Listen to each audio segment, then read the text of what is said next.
we split the company and I moved to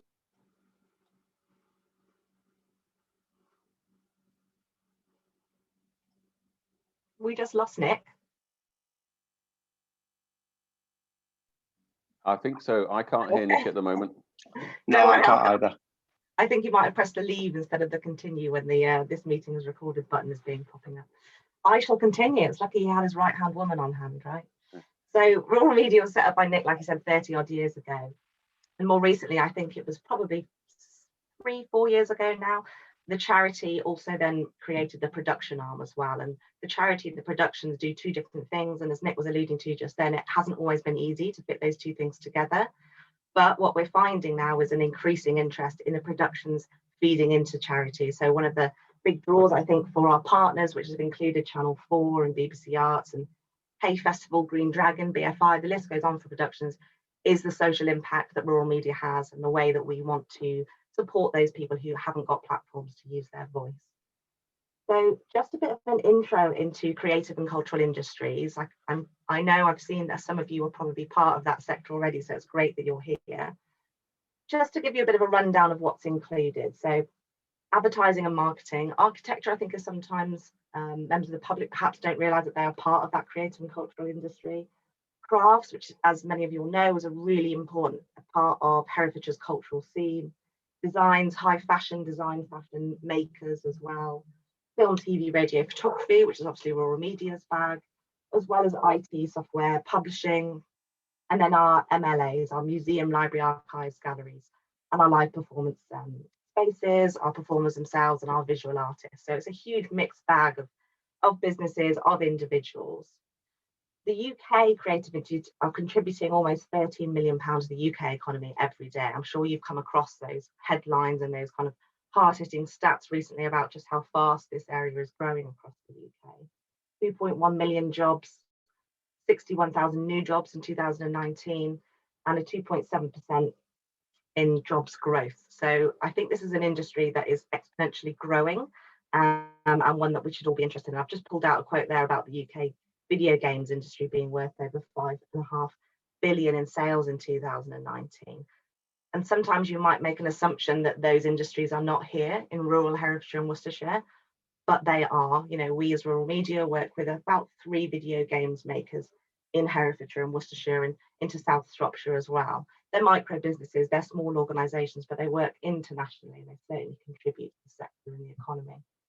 Pulled out some West Midlands figures as well, because we wanted to have a conversation, and when Nick hopefully returns, he'll talk about this. He sits on the West Midlands Creative Recovery Forum and talks about this an awful lot. So in the West Mids, you know, there are some really impressive figures and some sort of solid data that gives you an idea of what CCIs contribute to the regional economy. Birmingham was named by Nesta, I believe, in 2019 as a creative challenger. Leamington Spa also is an absolute hub, thriving hub for the games industry and innovation. What we'd like to talk about is what about Herefordshire and Worcestershire. Moving on to the next slide. Oh, this will help actually just to kind of give you guys a bit of a picture of that national picture. Apologies. So if you can see it, that circle there gives you an indication of how the different businesses within the sector are split up. We'll share those slides so you can dwell on those at your own leisure.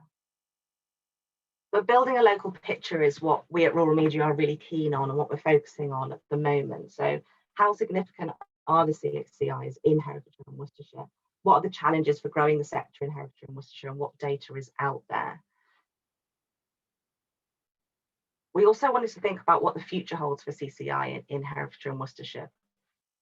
We talked about that improved relationship with the West Midlands region. I think it's probably fair to say that sometimes when Herefordshire and Worcestershire are around the table with West Midlands colleagues, we can feel like perhaps a little bit orbital. We're on the outside, we're not part of that round table, we're not in the centre of that discussion. So how can we shift that? Also, what's the ambition of our CCIs in Herefordshire and Worcestershire? Are they intent on scaling up and growing? Is it regional? Is it national? Is it international? And how do these businesses link with the FE and HE sector as well? You know, in Herefordshire, for example, Herefordshire College of Arts have a hugely successful and fairly new School of Digital Futures course. So they're attracting a number of young people into Hereford who want to learn how to be how to create games and how to work in that industry. And that's a really exciting opportunity there for the other creative businesses in the county to work with HCA, to work with the FE and HE sector. What will it require to achieve these goals, and who will lead the way? So what we've got at the moment is a fair number of questions and not all the answers. In the next few months, Rural Media is going to be commissioning some research into CCI. So historically, the majority of creative businesses, you won't be surprised to know, were located in London and the southeast before spreading out sort of 10, 15 years ago into Manchester, into Bristol and Leeds.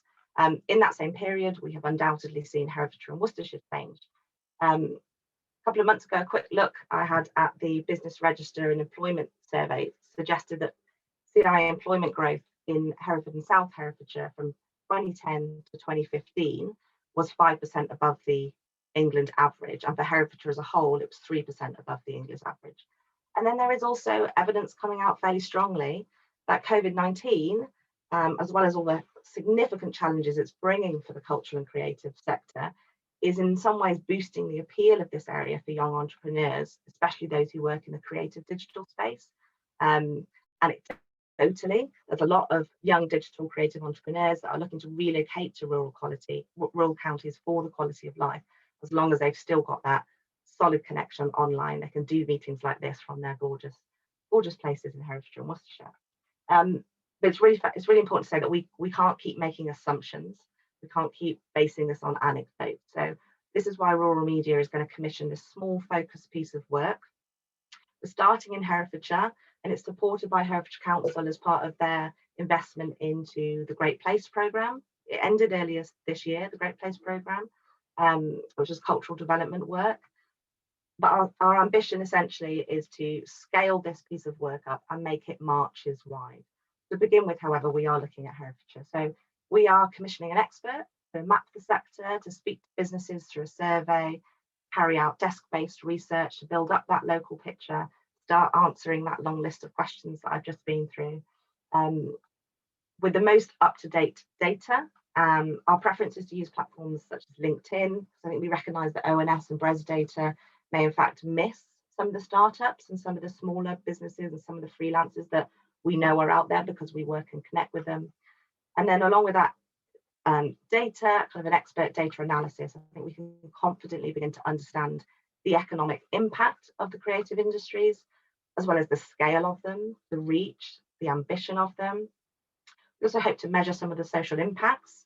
We as a creative business, that's that's our identity, that's part of our mission, and I believe many other creative enterprises share that.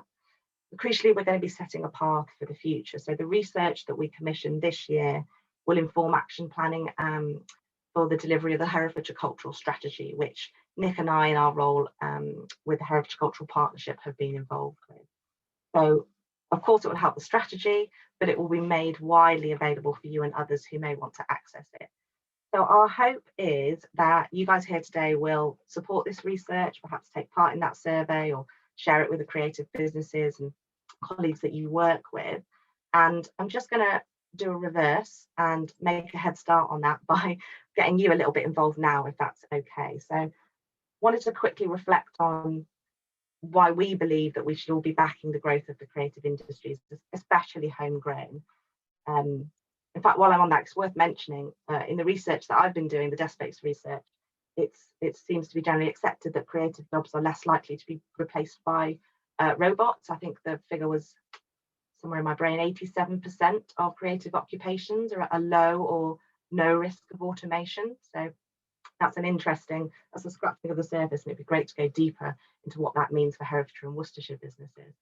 So I think we've still got plenty of time because we've cut out a lot of mixed talk, but I'd like to ask these questions of you. So I'll read them out in a minute, but it'd be great if you could respond in the chat, and I can start to pull some of those answers together. And it's helpful to, as we go through them, to remember that alongside traditional cultural activity like visual arts, music theatre, the sector does include those screen-based SMEs, those micro businesses and freelancers working in web and graphic design and games and architecture, as I mentioned earlier. So first question, is your company part of the creative and cultural industries? Do you fit that description? Do you see yourself as part of this sector? The second question is to think about how do you currently work with CCIs? Do you currently work with other creative enterprises? And that I'm not necessarily suggesting locally based, but I'm talking all over. So thinking about our marketing, thinking about our design, who creates your social media assets, who prints your posters, who builds your website, who makes your uniforms. You know, maybe you're dabbling in immersive online training, which I know is available at the moment. And then question 3 is a really interesting one, because there may be lots of different answers, but we're expected to see some patterns. Is what stops us as businesses working from local creative and cultural industries? So, excuse me, are there any barriers? Is it access? Is it that we don't know where to find them? Is it quality? Are we worried perhaps that the work will be of a lower quality compared to, for example, a London agency? So is it the skills, or is it the cost? So I'm just going to throw those questions out there. I can't keep an eye on the chat and my slides at the moment, so I'll answer those questions in a minute. And that does bring the bulk of our presentation to an end. Questions I'll go straight to in a minute, but Nick and my email addresses are on there, because what's really important is that we keep this conversation going with all of our sectors and all of our businesses. Is that all right? I'm probably speeding through because, as I said, we've missed out the chunk of Nick's. Lauren, that was fantastic. If presentations were an Olympic sport, with the Olympics starting this week, I think you've grabbed that baton and you've ran perfectly. Gold medal performance, well done. That was perfect. It's very interesting, isn't it, how there's that whole cultural mix, if you excuse the pun, but there is that mix of businesses and that mix of support.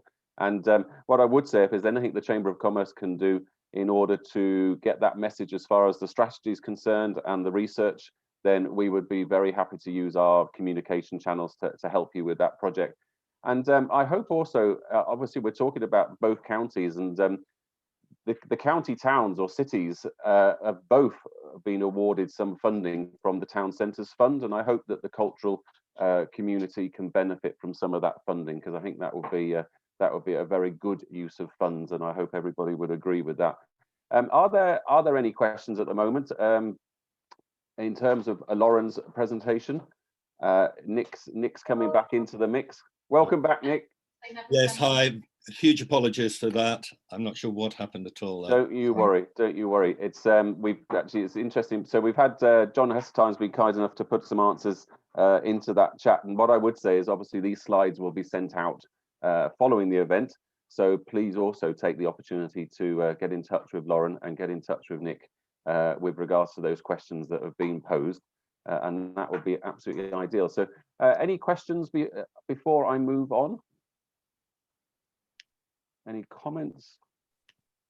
No, that's fantastic. Lauren, that was brilliant. Thank you so much. And thank you. If anybody does have any questions that come along before obviously the end of the presentation, then feel free to we'll address those at the end. So what I'd like to do now, I'm going to hand over to a gentleman who I've known for a number of years now and also done some work with fairly recently, which I found extremely rewarding. And that's to Kevin Brent from Bismart. And Kevin is an expert in assessing your business, looking at planning and how to move forward and to enjoy growth in your business. So Kevin, over to you, sir. Thank you very much for that introduction, Robert. Thank you very much indeed. So expert is a word that I always hesitate, I shy away from, because some of you may have heard the definition that an expert, an X is a has-been and a spurt is a drip under pressure. So there we go. So you're listening to a has-been, and I'm a drip under pressure this morning. So what we're about, as Robert has already mentioned, is we're essentially about trying to create more scale-ups. We're trying to help more businesses in this country become scale-ups, and it's going to be a little bit about research this morning. The theme seems to be coming through about research, because we've conducted some research that I'd like to share with you this morning. And in fact, this is the first public outing of this research. So I'm very interested to see your reports. This is not our research. This is Gov UK data, and it's one of the things that really inspired us to do what we do. You may or may not be aware of this, but only 4% of businesses in this country scale beyond 10 employees, and less than 1% beyond 50. So 96% of businesses in this country have less than 10 employees. And we wanted to understand a little bit more about why that may be. And this is presented in a little slightly different way. If you take the Scale Up Institute's definition of scale up businesses, which is essentially a starting point of 10 or more employees, but also 3 years worth of consistent 20% year-on-year growth, then there's only 7,500 of those in this country, which is less than, I think, well, it's about 0.1%, I think, if my maths is right. So if you compare the numbers of scale-ups with businesses of less than 10 employees, then there's you're talking 96% versus 0.1% or whatever.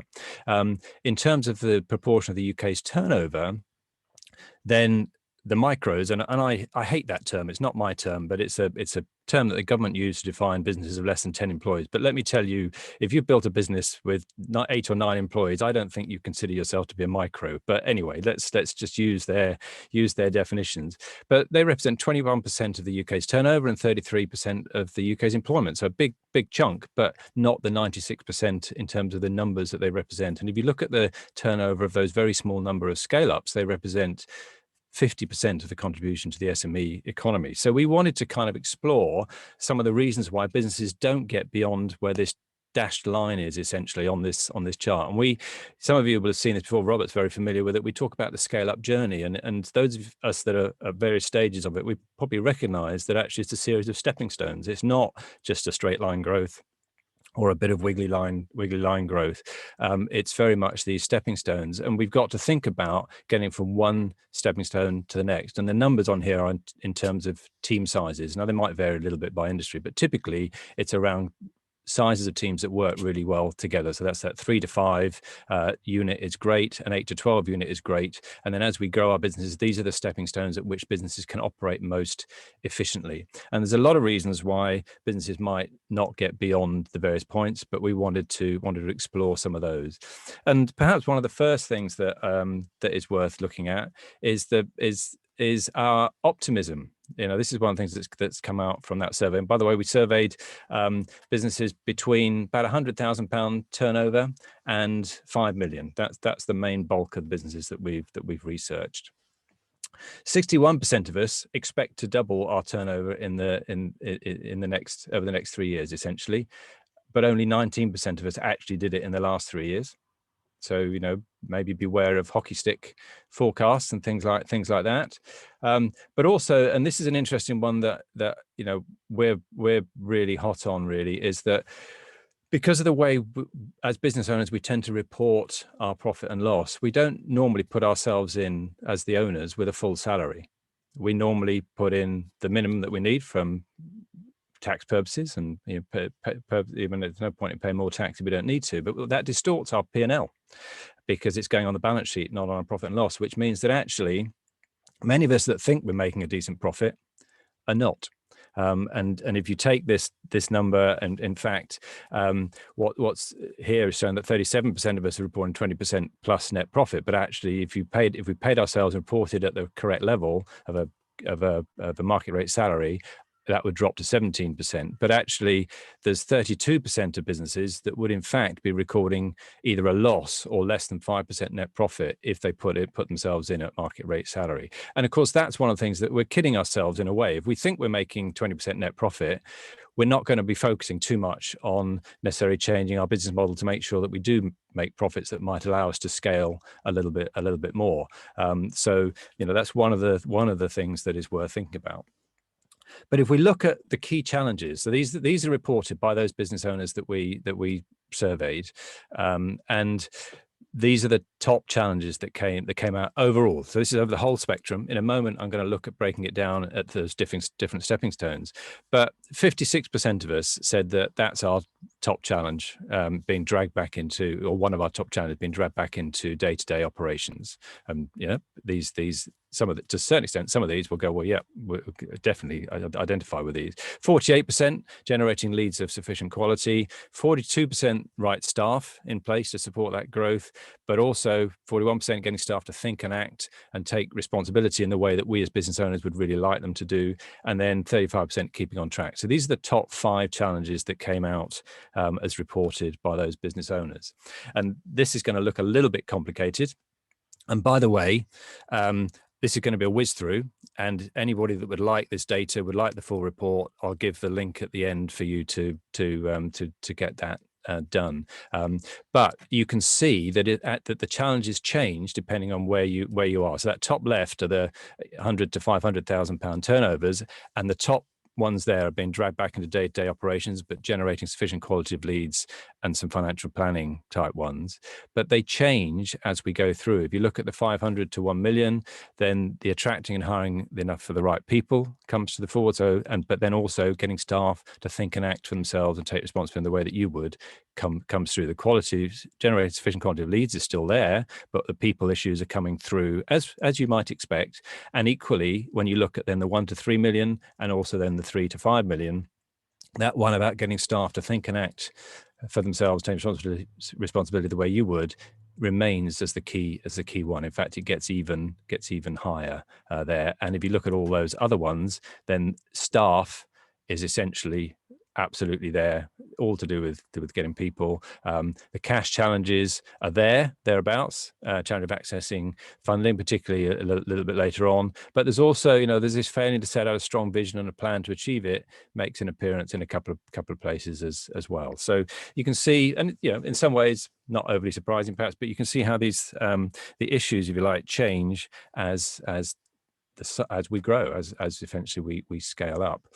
And when we think about those people as issues as being our key challenges, we wanted to explore a little bit of things around them. One of the surprising things that came out is if we asked what objectives and KPIs people track, do they have it? And when you look at KPIs, then most of us have got KPIs, key performance indicators that we're tracking. Most of those tend to be financial. They're the easy ones and the ones that you would expect. What's our turnover, gross profit, net profit? All of those things are nice and straightforward, and also things that we know we need to do. But only 4% of our top 5 reported KPIs are related to staff. Now, if we're saying that there's such a big issue for us as we grow, and yet we're not doing anything in our businesses really as a rule to measure engagement, measure whether our staff are happy, then it's perhaps not surprising. Now, one of the reasons for this might be that they're harder to measure. It's not like a financial number where you can say, bang, that's it. How do you measure staff engagement? However, we need to try and think about doing them. And of course, there's I say of course, but most good staff measures need to be what we would call leading measures rather than lagging measures. A financial measure like our profit is a lagging measure. It's already happened. It's a result. Whereas most of our staff type measures need to be leading ones about the behaviors, about those sorts of things. And they are harder to define, harder to do. But if we don't make an effort to do it, then it's no surprise that we're going to struggle with our staff challenges as we grow. And also top right might be interesting just to note as well that especially given the pandemic and everything, again, many of our measures, like how much cash do we have in the bank and things like that you might class as resilience type measures, again, less focus on that than we might expect to do. Something that was an interesting spin from our perspective that we did is we also compared some of the issues and challenges with personality types. Now, many of you will be familiar with DISC. We've put here just some birds around to represent the different discs. So those that are familiar, the D, the dominance, we've used a falcon or a hawk. It's essentially in there. The I's, we've used a cockatoo. We've used a dove for the S's, and we've used an owl for the C's. So I'm not going to go through exactly what DISC is around. I'm sure we're all a little bit familiar with that. But it's interesting to see some of the stats that came out. So overall, on the left-hand side here, that's the general population, and there aren't very many falcons within the general population. There's a lot of doves within that general population. But what we saw through the research is that there's a lot of dolphins, a higher proportion of dolphins represented at the 100 to 500,000 pound level than there is at the next levels going up. And that's when the falcons start to come through. Now, you might intuitively think that they're the people that are much more direct. They just go out and do stuff. And they do represent a higher proportion of the next stage of businesses as they come through. But equally, as I'll pull out a little bit, some of the challenges that they face, they're not the best people or there are some. I'm sure there's some D's around the table room here now, and I class myself as, I'm a DC, so a Falcon crossed with an L maybe, and I'm not the best with managing people, frankly, and so of course those challenges then, whilst we might be the best people to get a business off the ground and up and running and driven people, not necessarily the best as we start to get more people on board to get that culture going. And in fact, here you can see some of the challenges split between the between Falcons and Doves. So converting leads to sales, Falcons don't have so much of a challenge, but Doves do. Yeah. Struggling to remain on track, Falcons don't really have so much of a challenge, but Doves do. Setting out a strong vision, a little bit of a difference, maybe not so much. Financial planning, again, Falcons, not really an issue. Getting dragged back to day-to-day operations, then we're starting to even up a little bit here. But then when we talk about struggling to attract and retain staff, then the Falcons have a bit more of a problem, whereas the Doves don't, or much less of a problem. And then challenges around operations again. Interestingly, perhaps because the Doves are a bit more steady and again engaging with the people, fewer challenges around there. So perhaps some interesting things around personality type to think about. This one's a little bit blurry. Apologies for that. But again, Doves versus Owls. Then the Owls don't have much of a problem with a growth strategy, and again, they're the people that you'd expect. They want to get the data, they want to think about things before they do things and get going and planning, whereas the Doves are less good at that. And again, the Owls are a bit better at managing the cash flow and the detail than perhaps the Doves might be. So a couple of interesting things there. Without risk of getting a little bit technical, we also looked at competitive advantage. Now, everybody's familiar with USP. Loads of people talk about USP, unique selling proposition. But if we've got a genuine unique selling proposition, or it should translate into an advantage. Otherwise, it's just something that we're saying is a nice thing to have. And a genuine competitive advantage will be broken down to, we've either got an offer position or we've got a cost position, an improved position. So there's something about our offer, which is great, that people really want and they might be prepared to pay a premium for, or there's something around the way we run our business behind the scenes that means we can be much more efficient than our competition, and we can therefore make higher profits at the same price as our competitors. And that's essentially, so this is just explaining how we did that in terms of looking at the data, which I'll share in a minute. So can we charge higher prices and maintain or grow market share, or at the average price, compared with our competitors, we grow faster than our competitors, so we gain market share? That means we're advantaged from an offer perspective. Or if we charge average market prices, we're able to make higher profits. Or even if we charge lower prices than our competitors, we're then able to make greater profits than our competitors, and perhaps outgrow them. That means we've got a cost advantage. And if we've got neither of those, essentially, then we're not advantaged. And we asked business owners whether they had a USP, whether they felt they had a strong USP, and then we looked at whether we felt they were competitive advantage from answering some of these other questions. And 79% said they believe they have a USP, but only 34% actually look like they've got a proper competitive advantage. So we're again being over optimistic and perhaps overstating the fact, thinking that we've got something unique about us when maybe we haven't. But then we looked at, do we have a truly scalable business model as well within that? And that dropped to 7%. And we defined whether we've got a truly scalable business model with a combination of factors, which include, do we have a reasonable proportion of recurring revenue? So it's not just all ad hoc, one thing to the other. And we were hearing about creative industries earlier on, and that's one of the big challenges with creative industries, is it's all, or can be, a lot about project to project, and how do we create some kind of ongoing recurring revenue? But we looked, so recurring revenue is one thing. We also looked at how at the reliance on the business owner. So would the business suffer if the business owner took 3 months off? But also, would it be fairly easy to handle 5 times the volume of business? And again, if we think of creative industries where typically it's very much based around people, it's hard to suddenly take on 5 times the number of customers, because we need 5 times the number of skilled people. Whereas software type businesses with a widget that you download, it's dead easy. So if you look at a combination of those things, then only 7% of the businesses that we surveyed had what we would define as a truly scalable business model, whereas nearly 80% thought they had a really strong USP. And that might explain some of the reasons why some businesses don't manage to scale beyond a certain point, because if they don't have a scalable business model, then it's unlikely they're going to get beyond a certain point. And actually, again, when we look at the data, and again, apologies for this being a little bit blurred as well, then we see that Falcons are most likely to build a business with a competitive offer advantage, whereas the other personalities are a little bit less. But from a cost point of view, then the cockatoos. So these are the people that are the kind of make it so.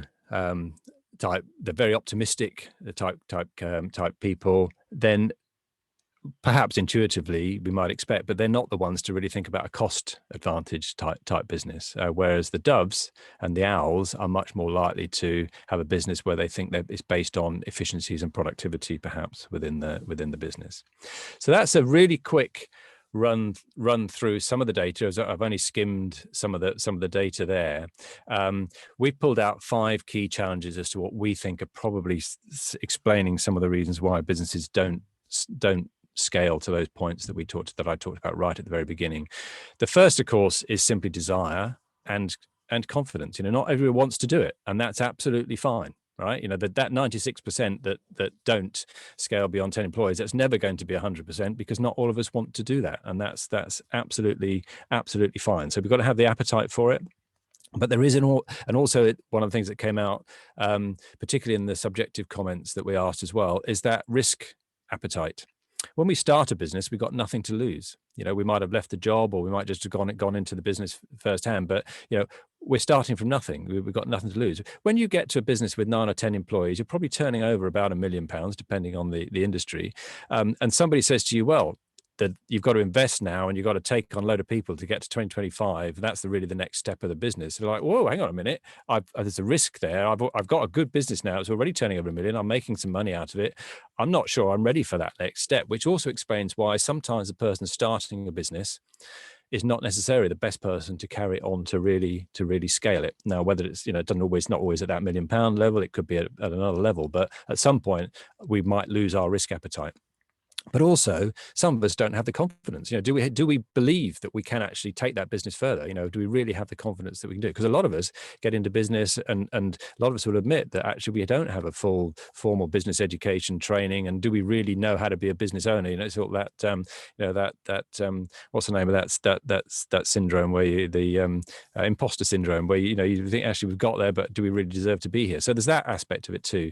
But the personality and leadership aspects come through very strongly as well. So we need to be able to understand the different personality types and the roles they play within our business. And if we're a dove, how do we get some hawk type or falcon type attitudes within the business? So we might need to build a team. If we're not naturally that way, might need to build a team that has got some of those people in it. But also from a leadership point of view, identifying that real focus and that desire on going through. But understanding what it really takes to scale, that awareness of the scale-up journey, awareness of things like a scalable business model and the profitability that is required to do that. It's very different to have a business that can support 1 or 2 people versus a business that's supporting 10 or 12 people or 20, 25 people. It's very different. We need to focus on that, on the profit. And as I mentioned earlier, thinking about actually reporting our own salary as a competitive rate salary within the P&L, and then thinking, okay, well, if that's not at a decent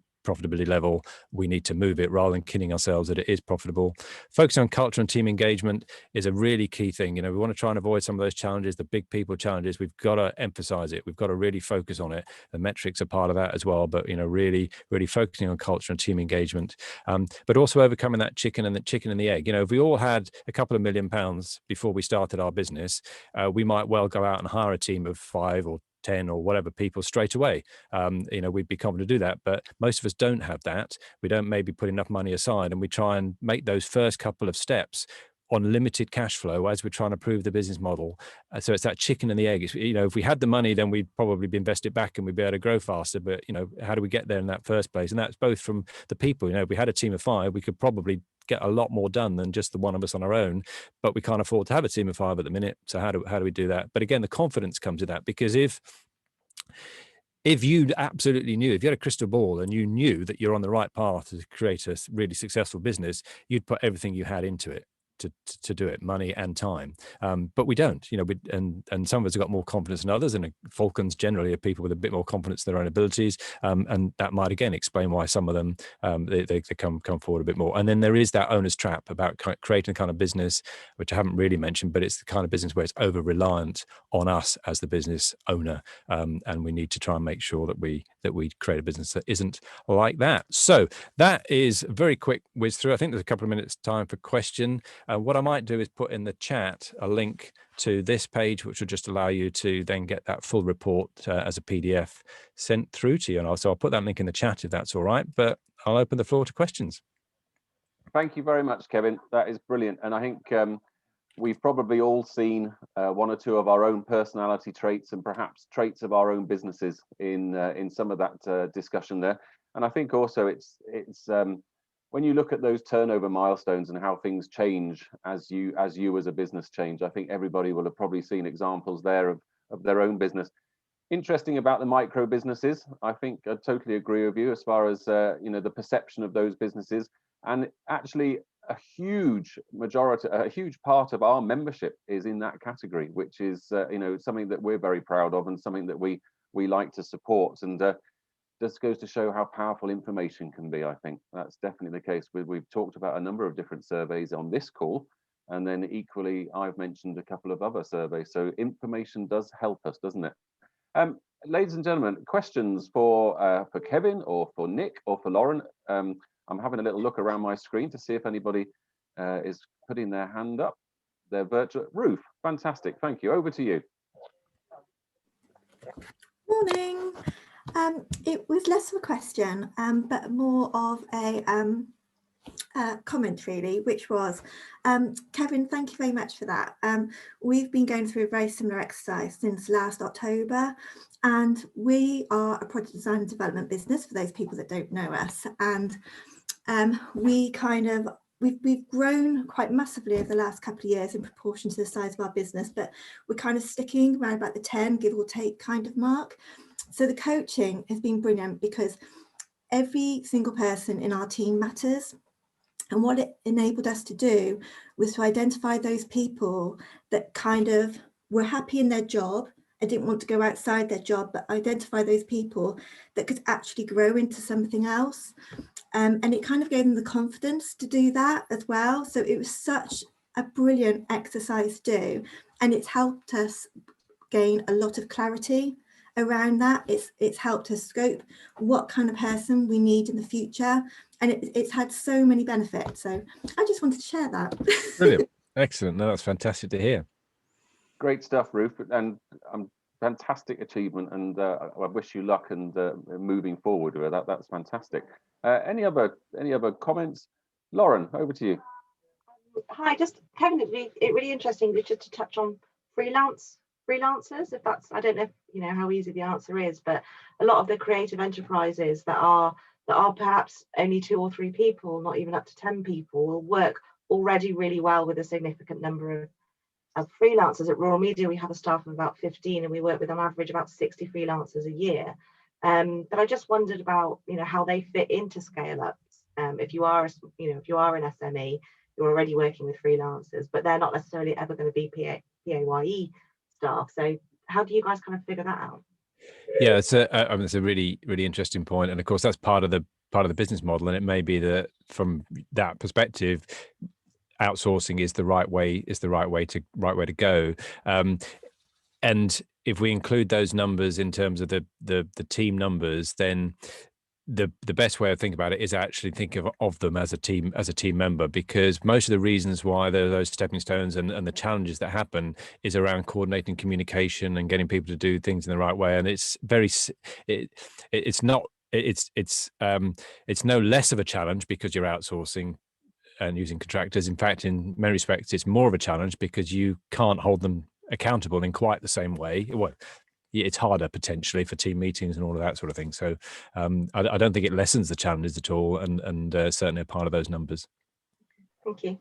Great stuff. Thanks for the question, Lauren, and Kevin for that answer. Anybody else got any observations, any questions they'd like to bring to the floor? Obviously, Kevin's put in the link there. Mick, over to you, Mick Foley.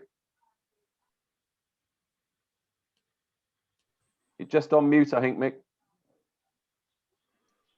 Okay, can you hear me? Yeah, brilliant. Obviously, we're a creative video production company, and our problem's always been, as Kevin sort of alluded to, each thing you do is project based, and you can't really, until you get the project in, you get the budget for the project, you can't really build your team, and also obviously depends on the budget for your project as well. So that's been one of our problems of trying to scale up the last sort, because we've done quite work with Kevin and Louise Blunt last few years. That's been one of our problems in terms of scaling up for a creative company, you know. Yeah, is there a question there, Mick, or just a point really about just a point about how difficult it is how difficult we found it to scale. It is, and that's the different industries have different challenges, and the ones that are more people based and have a business model, if you like the one you've just described, it is much more of a challenge to think about how do we create a truly scalable business model to overcome some of those barriers to growth, barriers to scaling. But that doesn't mean we can't do it. So we might have to work harder to create things that maybe haven't been done before in our industry, or look at things a little bit differently. But again, it's part of if we're thinking that way and thinking about actually how do we scale, that we've got to overcome, these are the reasons why we can't do it or struggle to do it. How do we overcome them? That's part of what we're trying to do, is get people to think differently. And if they want to scale, then they need to think about it in certain ways. Can I jump in and add that that's exactly one of the questions that we're building into our CCI sort of sector research. Again, it's Herefordshire only, but we are looking around for some funding to make it marches wide already. And while what we're hoping is that research will expose any of those patterns, I think anecdotally we can safely assume that a lot of our CCIs are experiencing exactly that project-to-project funding, which makes scaling up so difficult. But having heard Kevin's amazing talk, I think what would be great is for our research to be in that wider context, because some of those solutions can come out there. And we see it time and time again how CCIs can learn from non-cultural and non-creative enterprises. So making sure that, which is why taking part in exactly like this and not segregating CCIs is so important. So I'm really glad to hear your talk, Kevin. It's great because it's given me lots of ideas on how we might jigsaw these things together. Stuff, Lauren, thank you. Ruth, back to you. I totally sympathise, Mick. We're exactly the same because we deal with new projects. We literally, we don't know whether we're dealing with a part for AA patrols, something for the NHS, or something some entrepreneur has thought of, and that makes it really hard to recruit in a small team. But what we have found is that we often recruit on qualities, because if somebody's got the mindset, or they're really good at research, or really good at picking up new skills, or really good at getting into the mindset of someone else, those qualities are really, really useful for us. And a lot of what else we do is just analysing what we do. What could we do better? What have we learned from this? So it's just continually learning, so we can make sure that we try and overcome it as best we can. But got to admit, it is really tricky. Thank you, Ruth. Thank you for that. Dan, over to you. So there we go. Hiya. This isn't for Kevin, but this is just in the interest of growth from what this forum's for. This is actually directed at Adam Flynn. We're an IT company in a very similar industry to you. We're an MSP, and we're going through this exact issue that Kevin has just sort of explained. We're peaking at about 10 or 11 staff, and we have ambitions to grow. And we know quite a lot about EBC Group, and you're significantly bigger than us, and that's kind of our ambition to get to the next sort of 5 years, 10 years or so. Would you be up for having a chat with me on the EBC strategy and how you guys have grown over the years to the size you are, because you work with some pretty big people these days? Hi, Dan. yeah, although I can't take credit for growing the business sort of overall, obviously from a marketing point of view, I'd be happy to discuss what we've done, and I can give you some advice on how we've scaled. I think I was just listening to some of those conversations around the creative industries and thinking we're quite lucky in the fact that most of the customers we work on a longer term basis. So they normally sign up for a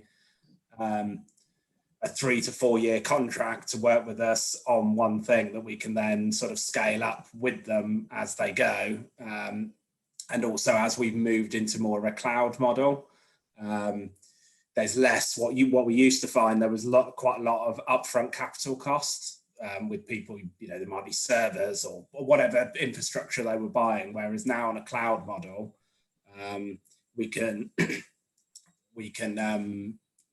pass that cost along the entire length of the contract. So there's less money up front for them. So for our customers, that's great because they can then manage that finance across that 3 to 4 year period. And obviously for us as well, we can then forecast the revenues that we're getting from those customers across that time scale as well.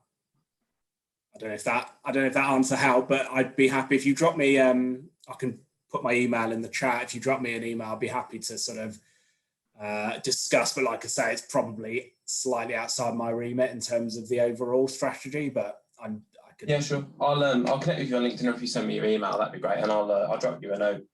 Okay. Yeah, great stuff. Happy to help. Great stuff. Thank you very much, both of you. That's a very positive way to end a growth forum, and I'm conscious of time, and I know a lot of people will probably have possibly a meeting to go to. I've noticed a couple of people are dropping off now as it's gone 11 o'clock on the dot. So my opportunity now to say a massive thank you to our speakers, to Lauren, to Kevin, and to Nick. Thank you for that, and thank you for your contributions this morning. I think everybody who's attended will have seen something in there that applies to them. And I think any forum that you go to where you think, do you know what, I could actually have a think about that, it could actually apply to my business, I think is always beneficial. So a big thank you to you. A big thank you to Adam and the team from EBC for your continued sponsorship and all your support. We do appreciate it. Lauren, Hayley rather, Hayley, thank you so much for getting us here. Your efforts behind the scenes are second to none, and we would look pretty silly if we didn't have your support. So thank you very much for that. And from me, it's an opportunity to wish you all a great day. I hope you manage to enjoy a little bit of this sunshine, and we'll see you all very soon. So massive thank you for you all attending. Good luck. See you soon. Thanks all. Yes.